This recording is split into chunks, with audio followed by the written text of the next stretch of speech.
나이가 들면 집에 머무는 시간이 굉장히 많아져요. 근데 나이가 들면 물론 경제적 사정도 고려해야 되겠지만 몸의 사정을 훨씬 더 많이 고려를 해야 돼요. 돈이 없는데 그럼 갈 데가 어디 있는가? 네. 제가 강추하는 곳이 근처예요.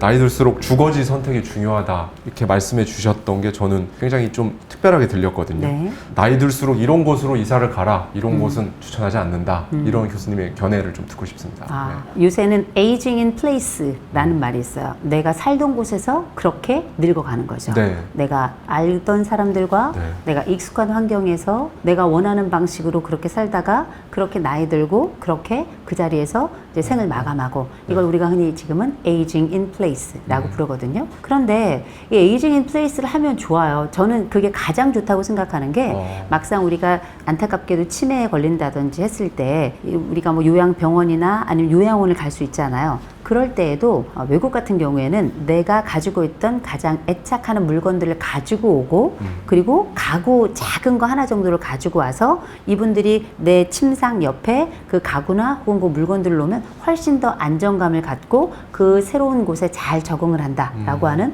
여러 연구들도 있고 네. 또 독일에서는 실제 그렇게 하고 있고요. 일본 같은 경우도 이제 뭐 요양원이나 요양병원 같은 이런 시스템이 있었지만 이게 다 만회질 못하는 겁니다. 그래서 지금은 집으로 요양보호사가 찾아가는 방식으로 네. 이런 에이징 인 플레이스를 오히려 돕거나 격려하거나 독려하는 방식을 지금 사용하고 있거든요. 네. 그런데 우리가 이런 에이징 인 플레이스를 하면 얼마나 좋겠어요. 네. 우리나라도 지금은 에이징 인 플레이스를 간절히 원하고 있어요. 그런데 아직까지는 그게 되지 않고요. 그리고 또 살다 보면 내가 이사를 가야 될 때가 꼭 생겨나요. 네. 이를테면 내가 사별을 했어요. 네. 근데 너무 그 큰 집에서 지속적으로 내가 함께 했던 그 사람에 대한 그리움을 가지고 그 텅 빈 자리를 보면서 살기가 어렵단 말이에요. 경우에 따라서 아이들이 있었는데 그 아이들이 독립을 해서 나갔어요. 근데 이게 나이 들면 청소도 힘들어요. 무릎이 안 아프셔서 잘 모르시겠지만 무릎이 아프면 청소기 돌리는 것도 힘들어요. 청소기는 또 좀 무거워요. 좀 깃털처럼 가벼운 것 좀 나왔으면 좋겠는데 무겁죠. 네. 그런데 이유가 무엇이든지 간에 우리가 이사를 해야 될 그런 시기가 생기면 어디로 가야 될지 모르겠단 말이에요. 네. 나이가 젊어도 이사 가야지 어디로 가야 되나 고민이 많거든요.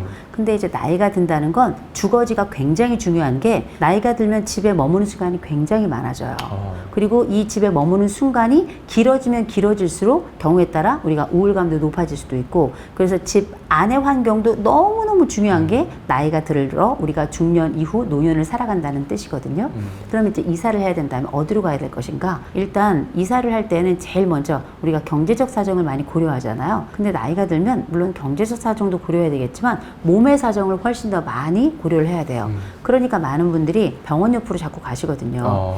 근데 큰 병원 옆에 있다고 내가 바로 입원할 수 있는 게 아니에요. 맞아요. 작은 병원 들려서 맞아요. 등록할 거 등록하고 그 다음에 신청해서 가고 물론 네. 이제 응급실은 가까울 수 있겠지만 네. 물론 응급실 갈 정도의 상황이 생기면 그건 정말 심각한 겁니다. 그렇죠. 그래서 되게 우리가 응급실에 갈 일은 많지 않기 네. 때문에 그걸 생각하시면 안 되고 또 큰 병원 옆에 사시면 안 좋은 점도 있어요. 오랫동안 사셨던 분들은 괜찮지만 처음으로 이제 큰 병원 옆으로 이사 가시는 분들은 이 앰뷸런스 소리가 이 사람의 비명 소리 그 톤이에요. 그랬을 때 그 주파수가 사람에게 고통을 주기 때문에 사람들이 금방 인지하게 되는 거거든요. 그게 24시간 울려요. 그거 굉장히 쉽지 않은 여정이다라고. 네. 그리고 무엇보다 큰 병원 있는 데는 비싸요. 큰 병원 있는 데는 비싸다. 큰 병원 있는 데는 좀 비싸더라고요. 또 장례식장 있는 것도 약간의 좀 마음에 무게를 두는 분들도 계시고요. 그러면 큰 병원 옆에 가는 건 저는 사실 그렇게 권하진 않거든요. 네. 이런 위기 상황에 계속 노출되는 것 같아서 불편하시다고 말하는 분들이 좀 계셔서요. 네. 대신에 우리가 집을 선택해야 될 땐 일단 저는 두 가지를 좀 봐야 된다고 생각합니다. 하나는 돈이 있느냐, 돈이 네. 없느냐 이거부터 보자면 돈이 많은 분은 그냥 아무데나 사세요. 네. 상관없어요. 그 돈 있는 분들은 가만히 있어도 사람들이 막 그 옆에 붙어요. 네. 귀찮은 사람들까지 포함해서 네. 네. 자식들도 오지 말래도 계속 와요. 안부 전화 맨날 하고요. 그렇죠? 그리고 돈이 많은 분들은 그 옆에 또 도와주실 분들은 많아요. 그런데 그렇게 돈 많은 분들도 이사를 가야 될 때는 어떻게 될지 모르는 분들이 많거든요. 저는 돈이 좀 많은 분들은 뭐 실버타운 가셔도 괜찮고요. 나쁘지 않은데 난 실버타운 안 가고 그냥 내 집에 살고 싶어 하는 분들은 백화점 근처에 가시는 게 전 제일 좋더라고요. 백화점은 유비쿼터스예요. 다 있어요. 먹을 것부터 수영장까지.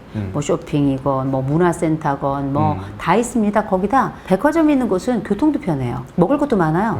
그래서 내가 뭐 돈이 좀 여유가 있어. 그런데 뭐 어딜 가야 될지 모르겠어요. 저는 제가 볼 때는 백화점 괜찮다고 생각하고요. 근데 우리 대부분은 다 돈이 없잖아요. 돈이 없는데 그럼 갈 데가 어디 있는가? 네. 제가 강추하는 곳이 복지관 근처예요. 복지관 근처. 복지관은 모든 것이 다 있습니다. 백화점에 없는 것도 있어요. 그게 뭐냐면 돌보는 손길이에요. 백화점은 제일 첫 번째 학습 공동체여가지고 학습관이라 거기 가면 보통 적게는 50개, 많게는 150개까지 여러 프로그램들이 매 학기마다 열리는데 너무너무 저렴합니다. 그래서 이걸 또 선택적으로 해서 내가 스케줄을 짤 수 있고요. 거기에 가면 굉장히 저렴하게 영양사가 제공하는 밥을 싸게 먹을 수 있고요. 거기에 물리치료실이 있는 데도 있고, 그리고 이발하거나 빠마 하는 데도 보통 뭐 우리 엄청나게 비싸잖아요. 비싸죠. 5,000원이면 돼요. 굉장히 싸고 또 수영장이 있는 곳도 있어요. 그거 얼마나 땡큐예요. 그런데다가 무엇보다 복지사들이 상주하면서 혼자 계신 분들은 독거어르신들이라서 매번 말벗 서비스, 또 복지관을 찾아오시지 못하는 분들은 그 회원들에게 도시락을 배달하는 이런 서비스들도 있어요. 어디 그뿐인가요? 만약에 어떤 문제가 생기잖아요? 그러면 이분들을 어떻게 도와줄지에 대해서 생활지원사가 그 복지관에서 또 파견이 되기도 하고, 물론 이제 우리가 뭐 기초생활수급이냐 아니면 뭐 차상위냐 이런 거에 따라서 약간 서비스가 다르긴 합니다만 전반적인 돌봄이 거기서 이루어지고 있고, 필요한 경우에 도움을 또 요청할 수도 있기 때문에 굉장히 또 좋은 점이 있고, 이런 공부뿐만 아니라 이 복지관을 통해서 우리가 관계 형성도 굉장히 좋아요. 복지관이라고 하는 게 내가 매번 그 장소에 가서 어떤 수업을 들어, 이를테면 뭐 내가 스포츠 댄스를 뭐 참여할 수도 있고, 아니면 내가 뭐 건강에 대한 수업을 들을 수도 있고, 내가 붓글씨를 쓴다든지 아니면 뭐 새로운 뭐 사진이나 이런 뭐 포토샵 이런 클래스도 다 있으니까요. 내가 들어갔어. 그럼 나는 공부만 하고 나오는 게 아니에요. 거기에 해당하는 함께 공부하는 동료들을 만나게 되죠. 그리고 그 복지관에 다니는 분들은 1년만 다니는 분들 별로 없어요. 수십 년에 걸쳐 다닙니다. 그러면서 하나의 생애 공동체가 돼요. 그리고 서로 안부를 묻고, 때로는 거기에는 여러 뭐 집단 상담이라든지 이런 상담 서비스도 있어요. 그러면 이제 집단 상담 함께 했던 분들은 공동의 고민을 가지고 있는 분들이 공동의 치료를 받기 위해서 모였다가 거기서 또 번호 주고받으면서 일명 자조 모임이라는 걸 갖게 돼요. 자조 모임이라는 건 집단 상담이 끝난 이후에 이분들끼리 서로 간에 서로 돕는 관계를 형성하면서 굉장히 중요한 하나의 돌봄 공동체가 또 형성이 되는 거거든요. 그렇게 학습도 일어나면서 내 몸에 대한 돌봄과 정서에 대한 돌봄, 이런 많은 것들이 한꺼번에 일어날 수 있는데 그게 대부분 무료이거나 아니면 굉장히 저렴하게 일어난단 말이에요. 일본 같은 경우는 학군이 좋은 데가 돈이 비싼 게 아니고요. 복지관 옆이 비싸단 말이에요. 그렇군요. 왜냐하면 고령화가 훨씬 더 빨리 맞았으니까, 고령화를. 그러면 우리는 그럼 복지관 옆에 집이 많냐? 많은 곳도 있고 많지 않은 데도 있잖아. 그럼 어떻게 해요? 괜찮아요. 제가 볼 땐 복지관을 중심으로 한 1km 정도는 건강이 되시는 분들은 걸어서 다닐 수도 있고, 대부분의 복지관은 셔틀을 운영하거나 아니면 그 근처에 지하철이 있거나 반드시 버스 정류장이 있어요. 한두 정거장 정도 안에는 우리가 이제 뭐 요새는 보행보조기가 많이 있으니까 보행보조기 밀고 오시거나 아니면은 뭐 걸어오실 수 있으면 걸어서 오시거나 아니면 셔틀이나 버스, 지하철 이런 것들을 이용해서 오실 수 있기 때문에 제가 볼 땐 금방 1km 정도 안에는 전 괜찮을 거라고 저는 생각을 하고, 이런 것에 이제 참여를 하기 시작하면 나에게 일상의 계획이라는 게 생겨나요. 일주일의 플랜이 생겨나잖아요. 아무것도 하지 않는 것과 일주일의 계획을 세워서 내가 내 삶에 적극적으로 참여하는 건 삶의 질만 달라질 것이 아니라 우울증을 예방하거나 치매나 이런 고독사를 예방하는 데도 굉장히 중요한 역할을 하거든요. 그래서 저는 돈이 있다면 백화점 근처를 가셔라. 그게 아니라 우리 그냥 평범한 사람이다. 우리 다 평범하니까요. 그럼 복지관 근처를 저는 많이 추천하는 거고, 근데 시골에 계신 분들은 복지관 갈 수가 없잖아요. 기본적인 인프라가 안 돼 있으니까. 저는 이런 인프라들을 좀 확충을 해야 된다고 저는 생각하는 사람이긴 한데, 그럴 경우에는 이제 요새는 농촌이나 어촌 같은 경우에는 마을회관이 있어요. 마을회관에 이장님이 도청이나 아니면은 뭐 면단이나 이렇게 신청을 하시면 찾아가는 서비스들이 있어요. 뭐 간단하게는 뭐 배우는 것부터 시작해가지고 공연도 찾아가서 하기도 하고 하기 때문에 이런 서비스들을 적극 활용하시고, 실제 이 마을 공동체는 사실 서울이나 아니면 이런 수도권에서 도시에서 일어나는 상호 돌봄하고는 결이 달라요. 수준이 다른 겁니다. 왜냐하면 옆집에 숟가락이 몇 개 있고 그 집 자식이 몇이고 그 집 자식이 직업이고 월급이 얼마인지도 서로 다 알고 있으니까 이런 그 일종의 생애 공동체이자 마을 공동체이자 어떤 정서적 공동체, 이런 모든 것들, 또 먹고 자는 것도 겨울에 거기서 또 같이 하시잖아요. 또 무더위 쉼터 이런 것들도 같이 겸하니까. 그래서 이분들은 상호 돌봄이 있기 때문에 괜찮아요. 그러나 이제 도시에 살고 계신 분들은 다 모래알처럼 각각의 삶을 살기 때문에 한번 이사를 가야 된다? 적응이 쉽지 않고, 그럴 때 내가 친구들 사귀면서 나의 삶의 인생을 충만하게 할 만한 그런 공간을 찾는다면 저는 복지관을 추천하는 거죠. 그렇군요. 그렇군요. 정말 생각해보지 못했었던 부분에 대한 인사이트를 주셨습니다. 나이 들수록 행동을 더 조심해야 한다라는 말씀을 해주셨어요. 이런 행동을 좀 조심하셔라라는 말씀들을 해주셨는데 가장 대표적으로 어떤 게 있을까요? 욕하면 안 돼요. 욕. 욕설, 아, 험한 말. 네. 젊은 사람보다 오히려 나이 들었을 그렇죠. 때. 나이 들어서 하는 욕은 그냥 내 생애는 욕이었다고 얘기하는 것과 똑같아요. 참 우리가 품위에 대해서, 교양에 대해서 얘기할 필요도 없어요. 더군다나 우리가 나이를 먹어간다는 건 옛날엔 지혜를 얻는다는 것과 같은 의미였어요. 네네. 근데 욕설이 지혜였다면 그 사람에게 우리는 무엇을 기대할 수 있을까? 어른은 나이값이라는 걸 하죠. 나이값이라고 하는 건 나이를 먹는다고 갑자기 지혜로워지는 것도 아니고, 나이를 먹는다고 해서 이 사람이 우아해지는 것도 아니에요. 그러나 내가 지혜롭고자 한다면, 우아해지고자 한다면 그걸 선택하면 되는 거예요. 때로는 내가 많이 못 배웠을 수 있어요. 그러나 누군가에게 다가가서 친절하게 한다는 건 못 배워도 할 수 있는 일이에요. 우리가 어린 시절에 그렇게 크지 못해가지고 성인기에도 계속 불행을 연속하고 이런 어떤 폭력의 대물림이나 이런 얘기 한다고 하는데, 물론 그런 면이 있어요. 네. 그러나 인간은 가지고 태어나고 내가 성장기에 배우고 했던 것들이 영향을 미칠 수 있지만 그건 30%에 불과해요.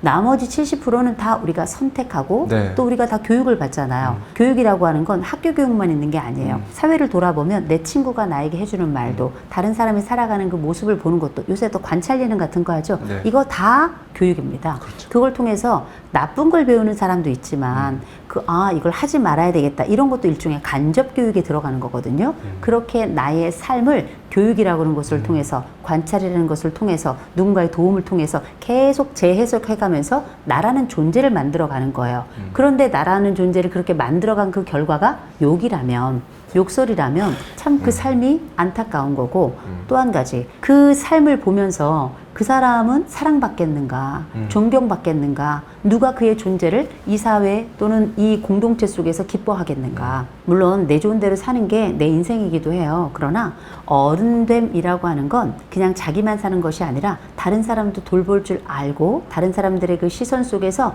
뭔가를 자꾸 제공해주고 그 속에서 뭔가를 좀 좋은 것을 남기려고 하는 그런 노력이 전 어른됨이 아닐까, 이렇게 생각을 하는데, 그런 차원에서 보자면 진짜 나이 들어서 이것만큼은 하지 마라 그런다면 저는 제일 먼저 욕설이라고 말씀드리고 싶어요. 나는 평생 욕하며 살아왔다라고 그럼요. 말하는 것과 똑같은 거군요. 그럼요. 근데 대신 욕쟁이 할머니 이런 거하고는 조금 달라요. 네. 네, 우리가 왜 욕쟁이 할머니한테 욕먹으러 또 가잖아요. 네. 그냥 이분은 그 안에 사랑이라는 게 있어요. 네. 그런데 이번 기본적인 사랑이라는 건 전제 없이 그냥 그 존재에서 오물이 쏟아 나오는 것처럼 마치 뱀의 혀처럼 그렇게 독한 말들을, 그리고 험한 말들을, 욕설을 아무렇지도 않게 한다면 참 그 삶은 안타깝다.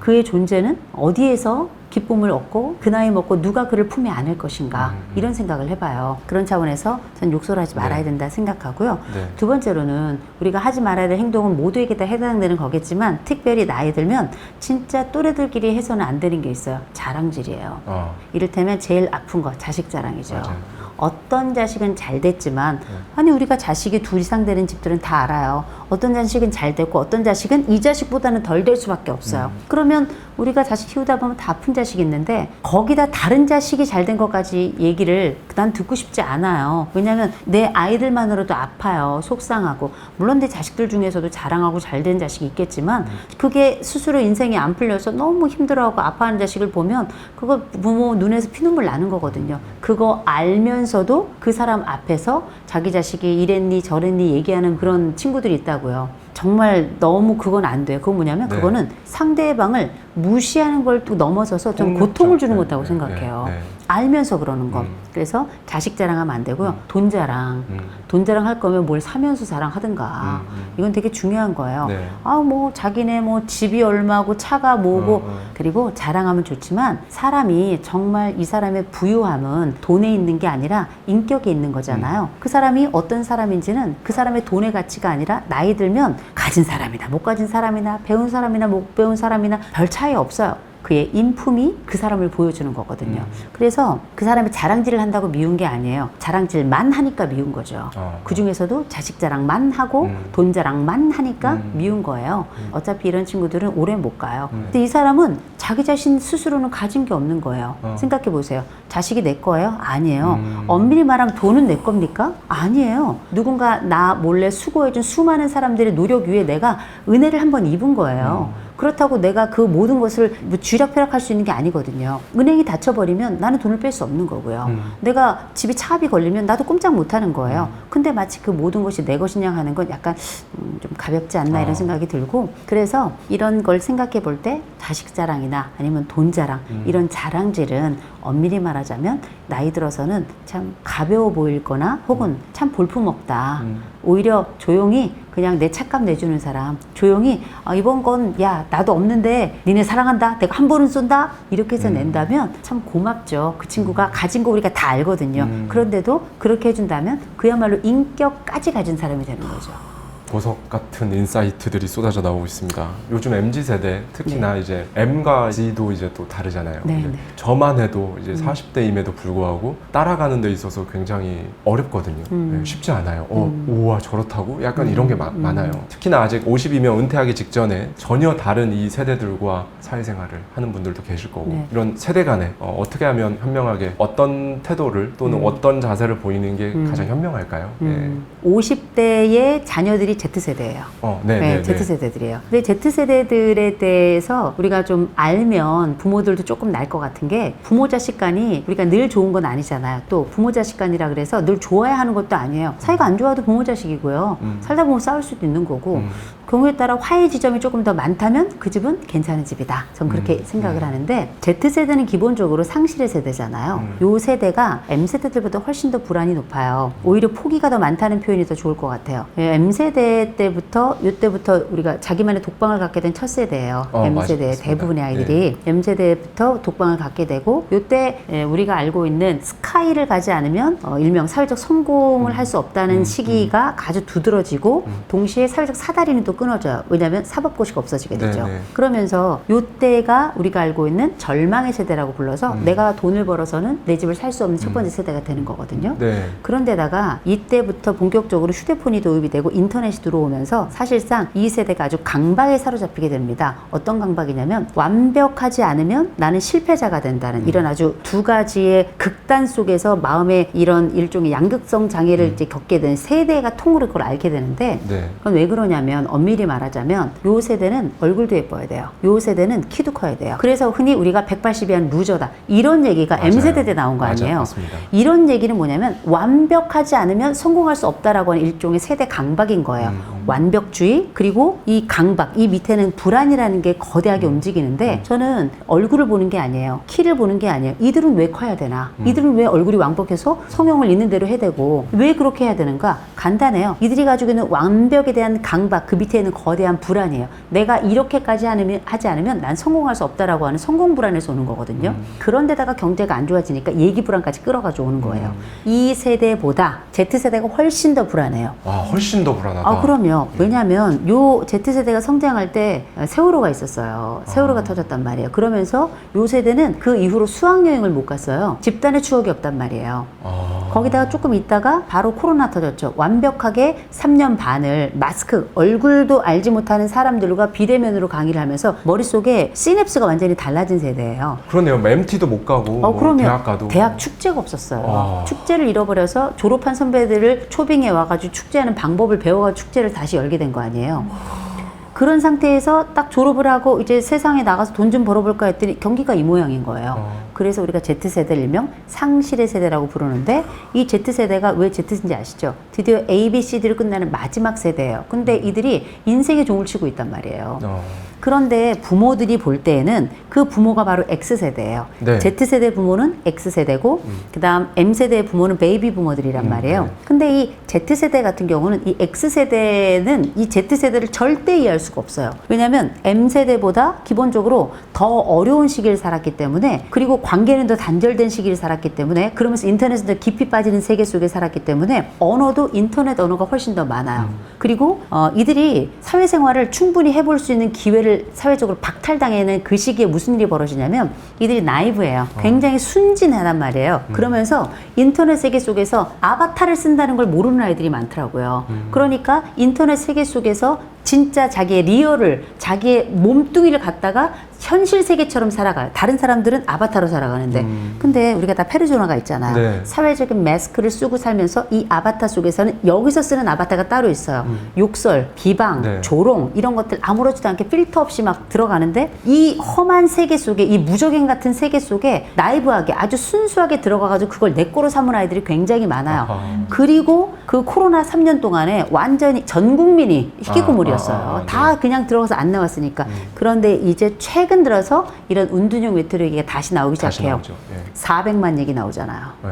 운둔형 외톨이가 400만이라는 건 있을 수도 없는 일이에요. 이들은 잠재적 자살 가능자들이에요. 굉장히 위태로운, 우울감도 굉장히 심하고 패배감도 굉장히 심하고 그러면서 인터넷 세상 속에 들어가가지고 완벽하게 자기를 어떻게 남을 공격하고 어떻게 나 스스로를 공격할 수 있는지 그걸 인터넷으로 배운 아이들이라고요. X세대는 몸으로 뛰었던 부모들이에요. 맞습니다. 그러면서 이때 X세대 우리가 왜 응답하라 1988 보셨잖아요. 그게 네. 뭐냐면 88 올림픽이 있었어요. 굉장했던 거죠. 네. 거기다가 교복이 자유화가 됐어요. 거기다가 해외여행이 시작이 됐어요. 89년부터 시작해서. 그러면서 이전에 베이비 부모들이 가지고 있던 머릿속의 혁명을 딱 깨부수고 해외와의 접점을, 그래서 글로벌이라는 단어를 처음 쓴 세대가 X세대란 말이에요. 네, 네, 네. 자유의 세대예요. 근데 아무튼 이런 세대들, 부모가 더 자유로운 세대가 더 깊이 자기 속으로 함몰된 세대의 자식을 만나게 된 그러네요. 거예요. 그러니까 이렇게 확 벌어지는 거죠. 그러니까 접점과 이해 지점이 점점 적어요. 그러니까 부모들 얘기하는 너 왜 그러니? 네. 도대체 왜 그러니? 네. 이 M세대 때는 야 좀 해! 네. 이런 게 있었다면 Z세대는 도대체 왜 그러니? 알 수가 없는 거예요. 근데 기억해야 될 게 이들이 우울해요. 네. 세대가 완전히 우울해요. 어떨 땐 음울해요. 이들이 가지고 있는 이 파괴당한 자들이 가지고 있는 공격성을 부모들이 몰라요. 이때 아이들이 두 가지 세태로 나타납니다. 이때 청소년들 시기를 겪었던 애들이 남자애들은 중독, 여자애들은 자해예요. 청소년들의 이슈가. 중독은 말할 것도 없고요. 네. 근데 이걸 부모 세대들이 이해할 수 없어요. 간격이 M세대가 베이비 부모들이랑 갖는 간격보다 Z세대가 X세대인 부모 세대와 갖는 간격보다 훨씬 더 커요. 그러니까 부모들은 자식 세대를 이해하기가 어려운, 더 어려운 시대가 온 거죠. 정말 근데 어렵네요. 그런 차원에서 말씀을 드리자면 네. X세대 부모들이 성장했던 방식으로 Z세대 자녀들을 바라보면 진짜 곤란해요. 정말 곤란. 왜냐면 X세대까지만 해도 엄청 맞고 자랐거든요. 맞습니다. 근데 지금 아이들은 심지어 성장할 때도 너는 특별해 이런 책을 읽으면서 성장한 아이들이에요. 그런데 사회는 차갑고 차갑고 차갑고 더 차갑고 경기는 완전히 바닥을 치고 있고 불안은 점점 커지면서 루저들의 그 심정을 심지어 어느 정도 갖추고 있다고 생각하는 아이들마저도 느낀단 말이에요. 누구도 행복하지 않은 아이들이에요. 그럴 때 얘네들 많이 안아주셔야 돼요. 얘네 다그치면 안 돼요. 진짜 안 돼요. 왜냐면 지금 아이들은 딱 다그치잖아요. 바로 자기 파괴로 들어가요. 굉장히 참지 않습니다. 과거에는 남 탓을 사실 우리가 많이 하고 자랐어요. 네. 지금 Z세대들은 다 내 탓이라고 생각해요. 인터넷 들어가서 남 탓 얘기하지만 내 탓이라고 생각해서 한꺼번에 불행을 확 삼켜버려요. 그리고 나서는 나타나지 않는단 말이에요. 네. 아니면 굉장히 공격적으로 자기를 대하거나 아니 함부로 자기를 대하거나. 그래서 Z세대 최근에 그 쓰레기방 증후군 되게 많아지고 있거든요. 네. 그거 자기 파괴 행위예요. 그리고 이게 엄청난 불안을 잘 보여주고 상실을 잘 보여주는데 이럴 땐 그래서 가능하면 아이가 어려움이 있다 싶을 때는 부모 세대, X세대들은 스스로 해결하려고 하지 마시고요. 상담을 좀 받으셔야 돼요. 요새는 뭐 전국민 마음 투자도 있고 건강가정지원센터나 정신복지 건강센터 이런 데 다 무료 상담 가능하니까 그래서 아이에 대해서 내 탓이다 할 것도 없어요. 부모가. 부모 잘했어요. 최선을 다했어요. 근데 자식은 어떻게 마음대로 안 되거든요. 부모 탓이라고 할 수 없는 부분도 많아요. 아이의 기질도 있고 환경도 있고 하니까. 그럴 때는 전문가 찾아가셔가지고 이 아이의 특성을 잘 살펴보시고 이 아이의 어떤 것이 가장 아픈 지점인가. 그래서 그걸 좀 읽어주는 기술을 좀 배웠으면 좋겠어요. 저는 그게 필요하다고 생각합니다. 부모와 자녀와 그 상담을 같이 하는 뭐 그런 프로그램도 요즘에는 있더라고요. 많죠. 많더라고요. 근데 애들이 네. 싫어해요. 그러니까 거기 과연 올까 가자고 하면. 그러니까 우리가 보통 가족 상담을 할 땐 네네. 1인 가족 상담도 있어요. 한 사람만 와도 그 사람을 통해서 온 아. 가족이 변할 수 있거든요. 아. 그래서 온 가족이 다 와야 된다고 하는 그런 일종의 심리적 부담이나 이런 걸 가질 필요가 없어요. 그리고 요새는 보면 뭐 결혼 지옥이니 뭐 새로 고침이니 네. 가족, 결혼, 부부 이런 고통의 지점을 우리가 많이 보지만 기억해야 돼요. 그들은 고통을 보여주러 나온 게 아니라 회복하고 싶어서 나온 사람들이에요. 그래서 우리도 그들처럼 공개적으로 그럴 필요는 없지만 누구나 다 고통스러울 수 있고 누구나 다 아픔이 있는데 우리가 길을 아는 것과 길을 가는 건 달라요. 네. 길을 아는 것에서 멈추지 말고 길을 가고 길을 걸을 수 있도록 치료의 길 쪽으로 나오신다면 훨씬 좋은 결과를 얻으실 거예요. 1인 가구가 최근에 그 인구주택 총조사 그 통계 결과에 따르면은 1인 가구, 2인 가구, 3인 가구, 4인 가구에서 4인 가구가 꼴등으로 떨어졌고요. 네. 1인 가구가 35%. 음. 전 상당히 충격을 받은 통계였는데 네, 네. 어떻게 될까요? 앞으로 과연 이제 뭐 이거는 사실 뭐 통계학적으로 뭐 아니면 뭐 사회학적으로 뭐 여러 가지 분석들이 있을 수 있겠습니다만은 교수님께서 보시기에 앞으로 우리나라가 출생률도 그렇고 이런 거 봤을 때 1인 가구 어떻게 될 것 같다고 보여지시나요? 네. 앞으로도 아이는 점점 안 나올 거고요. 그리고 뭐 1인 가구는 점점 더 늘어나겠죠. 그건 뭐 당연한 거고요. 다만 지금 우리 인구 구조가 옛날하고는 좀 달라졌죠. 네. 그러면 다른 사회에 맞춰서 살아가면 되는 거예요. 이걸 너무 비극적으로 비관적으로 보진 않았으면 좋겠고요. 저는 어차피 우리에게 벌어진 일이라면 그러면 지금부터는 어떻게 할 것인가. 이게 더 훨씬 더 중요한 거죠. 그러면 지금 우리가 살고 있는 이 삶에 있어서 만족감을 높이고 내 생의 행복감을 높이는 게 굉장히 좀 중요하다고 생각해요. 뭐 행복이 대단하고 저는 엄청난 거라고 생각하지 않거든요. 별일 없으면 행복하다고 생각을 해요. 다만 출생과 관련해서는 지금 있는 제도 충분히 많고요. 지금 있는 제도 정말 돈도 많이 들어갔고 앞으로도 계속 이것과 관련해서 예산은 계속 지속해야 된다고 생각을 해요. 이제 문제는 그렇게 가면 늙어가는 사람들에 대한 예산이 없어요. 나이 들어가는 사람들 지금 거의 대부분 다 기초연금 아니면은 노인 일자리 사업, 그것도 굉장히 노동의 질이 낮은 네. 이런 일자리 사업으로 일관되고 있는데 저는 이제 방향을 좀 선회해야 된다고 생각을 합니다. 이제 우리에게 남은 삶에 대한 존중과 또 남은 삶에 대한 돌봄이 지금은 더 중요한 시점이 됐고요. 지금 노인 인구 1000만이잖아요. 네. 내년부터 초고령 사회 들어가는데 초고령 사회. 전체 인구의 20%가 이제 노인이다 이렇게 얘기하지만 우리가 충청 이남 지역은 이미 30% 넘은 지가 옛날이에요. 36% 이렇게 넘어가는 데도 있잖아요. 앞으로 40%, 50% 넘어가는 건 이제 시간 문제거든요.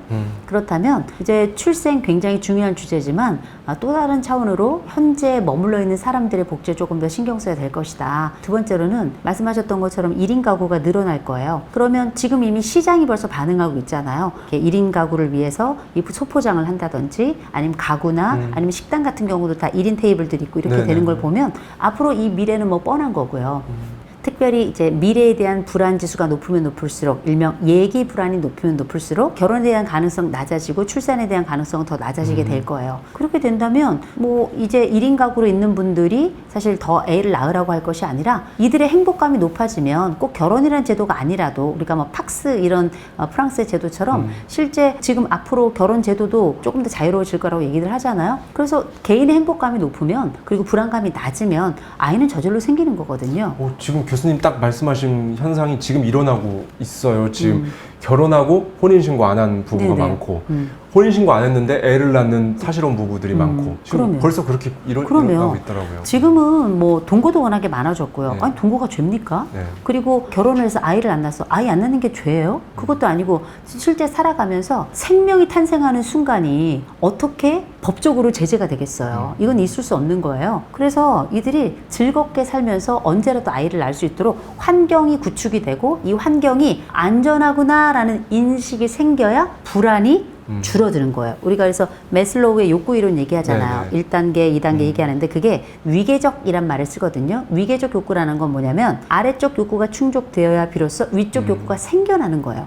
1단계가 생리적 욕구예요. 먹고 자고 싸고 부부 생활하고. 그랬다가 요게 딱 충족이 딱 되면 2단계 욕구가 생겨나는 안전의 욕구잖아요. 안전의 욕구가 충족이 돼야 비로소 세 번째 사회적 욕구, 애정의 욕구, 가족이라는 걸 또 직장이라는 걸 이제 갖게 되는 거 아니에요. 2단계에 지금 문제가 있단 말이에요. 그러네요. 이 2단계 욕구가 이 사회적인 시스템에서 만들어져야 되기 때문에 요게 충족이 된다면 지금 그다음부터는 매슬로우의 이야기가 좀 자연스러워지는 거죠. 지금은 3단 교구에서 2단 교구로 지금 퇴행하고 있잖아요. 네. 이 퇴행하고 있는 이 기조가 이런 안전감이 확보가 된다면 저는 훨씬 더 좋아질 거라고 생각하고요.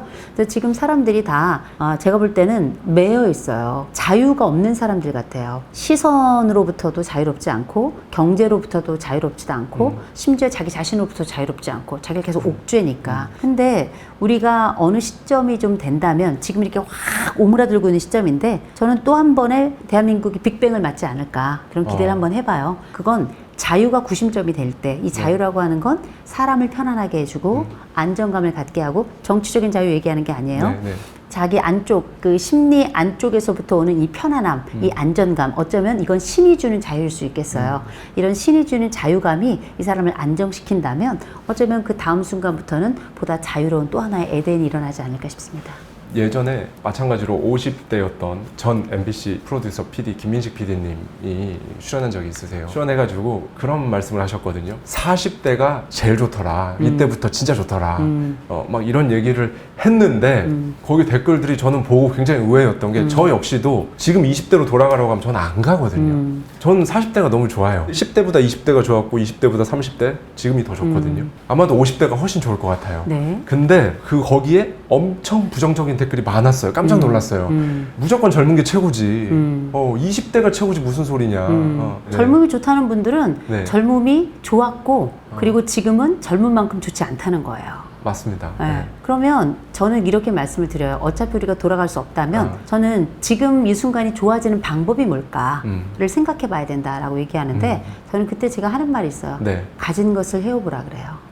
가진 것을. 우리가 보통 10대보다 20대, 20대보다는 30대, 30대보다는 40대, 40대보다 50대 이상이 좋아 이렇게 얘기하는 분들은 과거가 좋아서가 아니에요. 네. 또 현재가 뭐 나빠서 뭐 현재가 좋아서 이런 게 아니에요. 그 사람은 10대에도 좋은 걸 찾았을 거예요. 20대에도 30대에도 내가 가진 게 어떤 것인지를 손가락으로 해고 있는 거예요. 이런 사람들은 과거가 더 좋았던 시절이 있었겠죠. 그때는 지금보다 근육도 더 좋았고 저도 허리 들어간 적 있었어요. 그런데 저는 그 20대를 생각하지 않는 이유는 20대가 싫어서가 아니에요. 지금이 내가 가지고 있는 삶 중에 찾아보면 고를 게 너무 많은 거예요. 애도 다 커서 이제 젖 안 먹여도 되잖아요. 또 남편이 좀 늙어가는데 늙어가도 머리가 조금씩 벗겨지고 있는데 좀 벗겨지면 어때요? 머리 덜 빠지잖아요. 청소 덜 해도 되잖아요. 거기다가 내 부모들도 함께 늙어가지만 그분들 보면서 나의 노후도 생각할 수 있잖아요. 그리고 뭐 저도 지금 전세 살고 있거든요. 전세 살면 어때요? 다음번에 조금 더 늘려갈 수 있으니까 이런 생각 해가면서 저는 가진 것을 헤어보는 사람들은 과거도 괜찮고 지금도 괜찮다고 생각하지만 지금의 것을 더 많이 헤어보는 사람이라고 생각을 해요. 과거의 어떤 그리움, 아쉬움, 나의 그 젊음과 나의 청춘과 나의 성취와 내가 가졌던 수많은 것들이 과거에 있는 분들이 있는데 괜찮아요. 그 기억하는 거 얼마나 좋아요. 그러나 젊음이 좋다는 말을 하는 걸 막지는 말자. 네. 다만 지금 현재 내가 가진 것을 헤어보자. 그러면 기쁘다. 저와 함께 매달 한 권씩 책 속에 담긴 격렬한 통찰을 통해 한 단계 더 성장하고자 하는 분들은 아래 고정되어 있는 댓글을 참고해 주세요.